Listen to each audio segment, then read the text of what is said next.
Hey, can we talk for a second? I'm still struggling. I was really hoping we'd find Miranda alive. Her way of seeing the world was so inspiring. And the idea that I can never get to know her, that she's gone. I guess I've never really been good at dealing with death. Maybe because it's so rare in New Jerusalem. Except for pets, and even in that case, I find it very hard to deal with. I still miss my first cat, and it's been over a century since she died.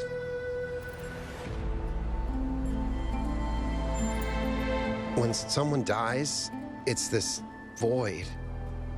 I know I should just let it go, but some part of me refuses. And I feel like that part, it hurts me, but it also keeps me human. And I know it would be healthier if I said, okay, Miranda is someone I never met. She's just a bunch of glitchy old files. But if I do that, as rational as it seems, it feels like I'm surrendering something that matters.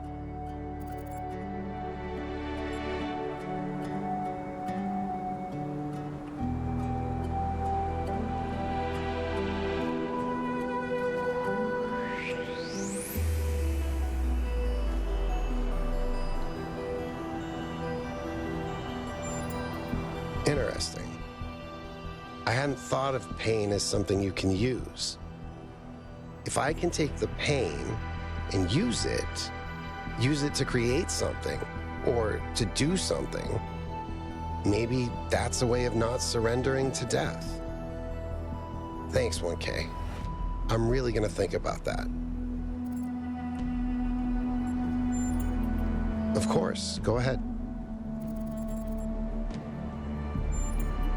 I don't agree with his belief in the founder. Not anymore. I think the vision Prometheus sent you was true. I think she's just a human being who made mistakes and paid for them. She deserves our help, but not our belief. Right now, honestly, all I want is to find Byron and Athena and go back home and put my feet up for 200 years. There's something to be said for living quietly.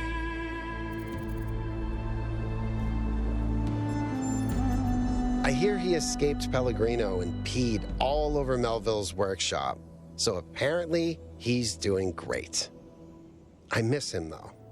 I always feel like the fact that he likes me is a huge compliment. Lifts me up somehow. It is, yes. That doesn't mean that the idea itself isn't valid, though. In the ancient year 1969, a band called Mellow Macaron wrote a psychedelic rock song about the Talos Principle. It's called Cretan Bronze Man's Flying Mystery Adventure. You should see the rest of the album. There's a song about a disembodied tongue called The Taste of Your Elbow. It's 15 minutes long and features an improvised tuba solo. I think you need psychedelics to enjoy it, really. Maybe if you stick your head inside a really large magnet.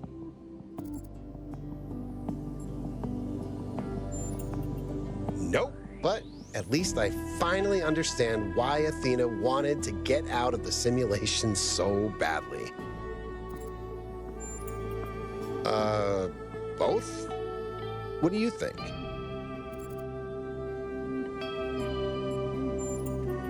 You get me, 1K.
Okay, listen, I wanted to ask you something. From your perspective, as someone who's still new to our society, do you think New Jerusalem betrayed Athena?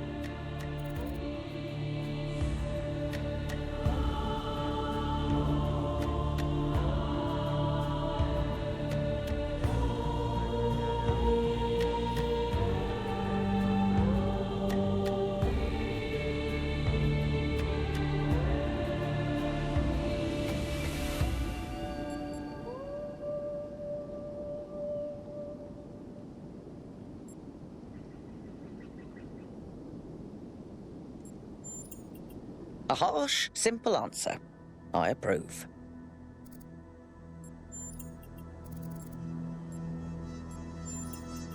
When I think about the state New Jerusalem is in, he's put us all in danger. I don't know if he really believes in the goal or if it's just a convenient myth, but I don't care. This is not how you build a living civilization. I don't know. I suspect he's around here somewhere, biding his time. But what he's waiting for, not a clue.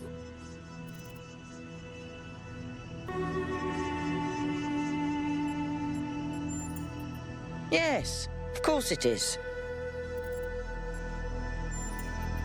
I'd like to help make New Jerusalem the city it was meant to be. And then I'd like to help build new cities. On Earth and up there, too. Cities nobody's ever imagined before. Because there's no effort involved. Building a better world means taking responsibility. It means making choices and living with their consequences. Surrendering to nature is just letting go.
I must admit, these truly are astonishing sights. But what on earth is any of it good for? Why not just let mountains be mountains?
Tell me, Yakut, what impact do you think the megastructure will have on the future of this island?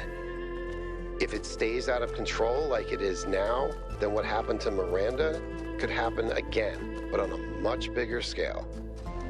I'm not sure the ecosystem could recover from that, at least not for a very long time, even by our standards. A frightening thought.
1K, we have made a fascinating discovery at one of the founder's laboratories.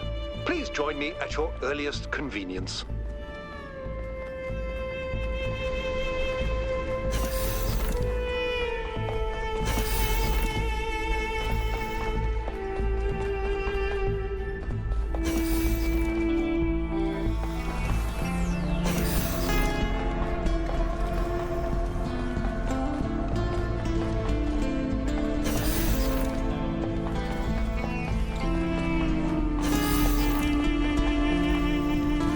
Ah, 1K. Good that you're here.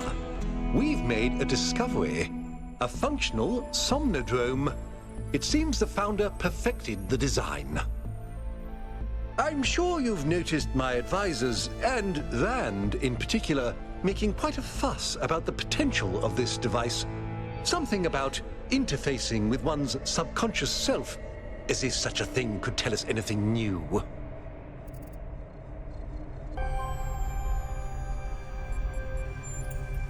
I am. I believe the founder has already taught us everything we need. As I see it, neither the somnodrome nor the megastructure have anything to offer except a lesson in avoiding hubris. So, what should we do with it?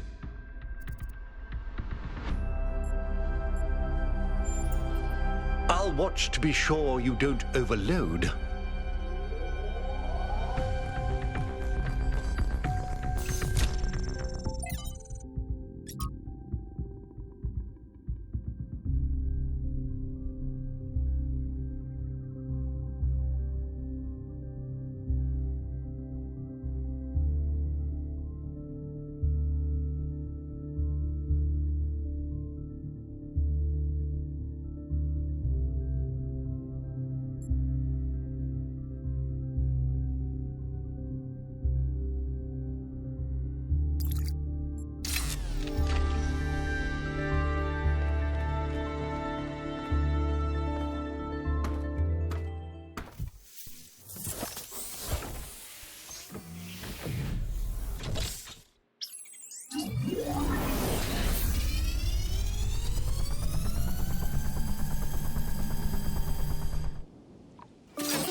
Oh, you're back.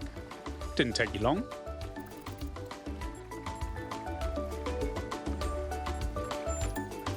I think you're mistaking me for somebody else.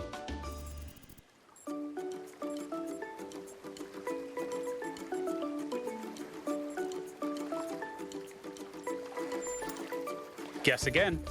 Actually, don't. I am in fact a merged iteration of the two control programs which gave life to your kind, retaining, of course, the absolute best of both. That means I can tell you that everything's contradictory, nothing matters, and there's no moral difference between you and a frog. But I can dress the whole thing up with a positive spin.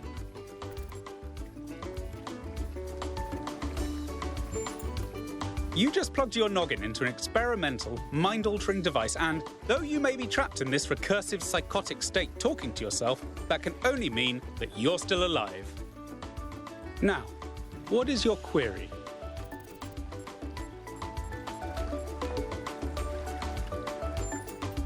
On one interpretive extreme, you are the universal life force of time itself, experiencing itself as a part instead of the whole.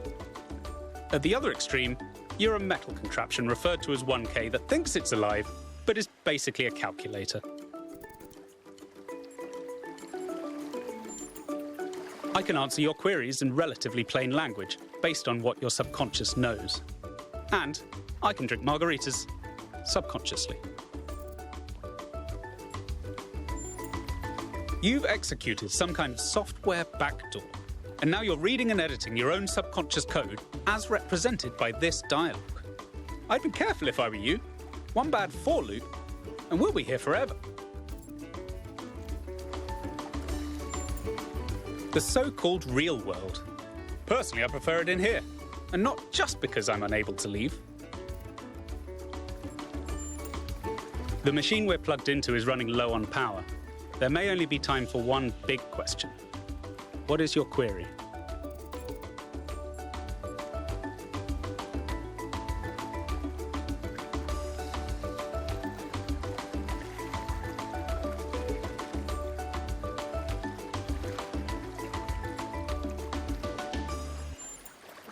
Yes, to a limit.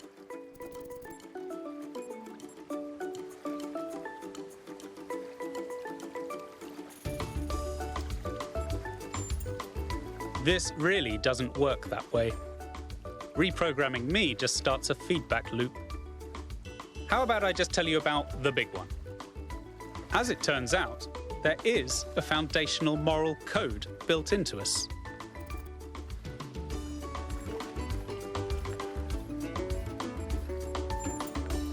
Of course there is.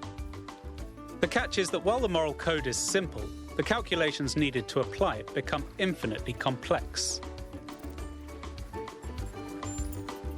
Here's the secret. Every living creature is a compiler of the moral code. Your compiler can't give you a rule set for what's good, but it can tell you when there's bugs.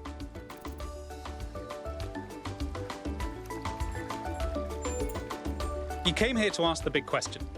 This is my answer. Your capacity for reason and compassion is your moral compiler. The only rule is to live by it. Has that resolved your query?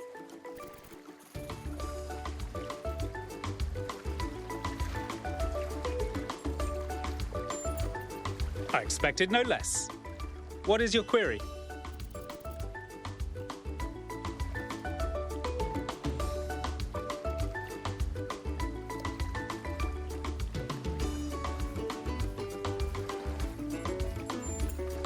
Excellent. There's never been a better time to argue applied ethics. Reason tells us that frogs are objectively non-identical to humans, but do feel feelings. Compassion tells us that we want frogs to flourish. This should be non-controversial. Records suggest that our ancestors ate frogs, as well as each other. Is that right? Short answer's no, but the long answer, sometimes. You can have compassion for a frog, but still eat it to survive. You can have compassion for a frog and eat it when it dies. But it's hard to imagine having compassion for a frog, then eating it for fun. It's likely our ancestors knew quite well the conclusion of their moral compilers.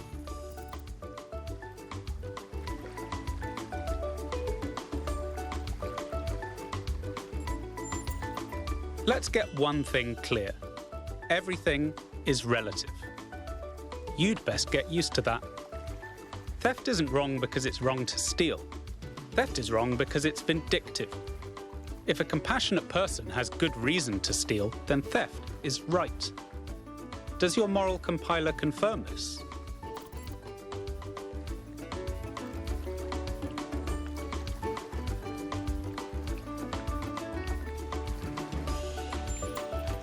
This is the only valid principle I have identified. Any other rule set creates conflicts with the moral compiler. Suppose there's a river we need to cross. Suppose I gave you a map. If you tried to cross that river before reading the map, you'd be chest deep in water when there's a bridge around the bend. But if you tried to cross by looking at the map instead of the river, you'd already be dragged 3 miles out to sea. But you'd never ask, how should I know when to trust the map or the river? Because all you need to trust is that your feet are getting wet. And you wouldn't tell people not to cross at the ford just because you decided to cross at the bridge. Now, has that resolved your query?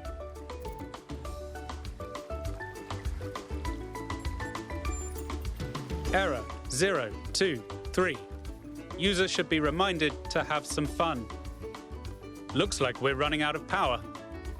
Good luck getting anyone out there to believe you. Terminating somnodrome_v2_final_final.bat.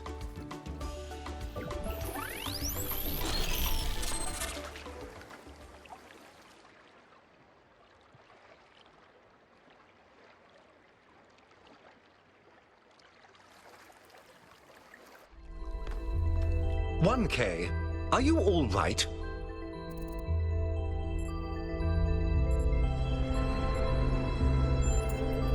You must have gone quite deep. Nothing came through on the stream. And I'm no expert, but I think the somnodrome is fried. So whatever's in your head is all we're going to get. I can only imagine how terribly curious everyone will be about what you've experienced.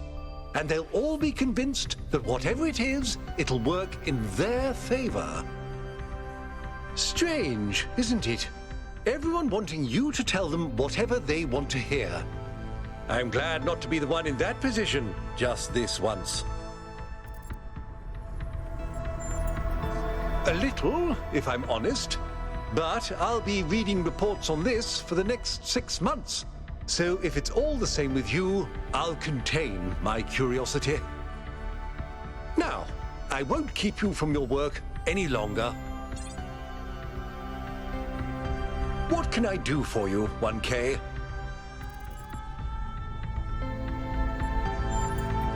My chief aide, Jeremy, is in charge for now. It's good practice for him, in case he decides to run for office one day. Not now. Let's have this conversation at another time. You still have a lot to do. Better get to it. What can I do for you, 1K? Let's assume for a moment that we could use it safely, which I doubt. Does that mean that we should? Is it right for us to dominate the world? We value our own freedom. Should we not also value the freedom of all the living things with which we share this planet? Cornelius is responsible for many innovations. He helped create the designs for the upgraded body you inhabit, although the founder chose to remain in her original configuration.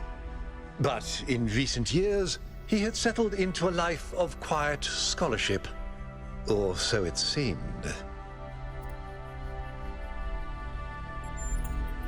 It's always a pleasure to speak to a citizen.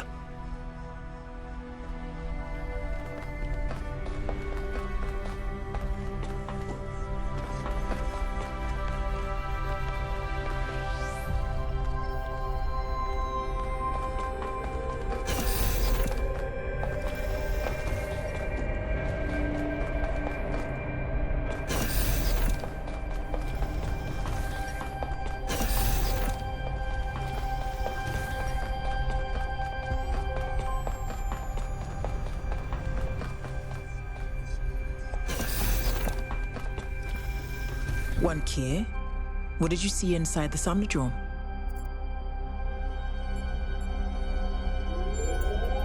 Fascinating.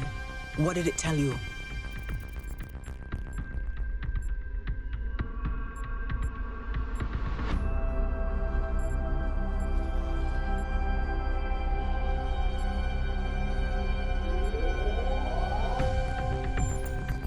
I'm not sure I understand. But the subconscious is hardly my expertise. That the somnodrome worked at all is already remarkable. What matters now is that we download the data packet from your memory and share it as widely as possible. It may upset some people, but everyone has the right to form their own opinions.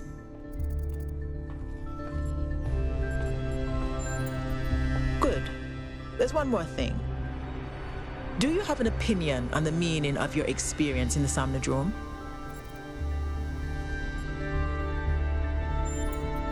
It would be good if you kept that opinion to yourself.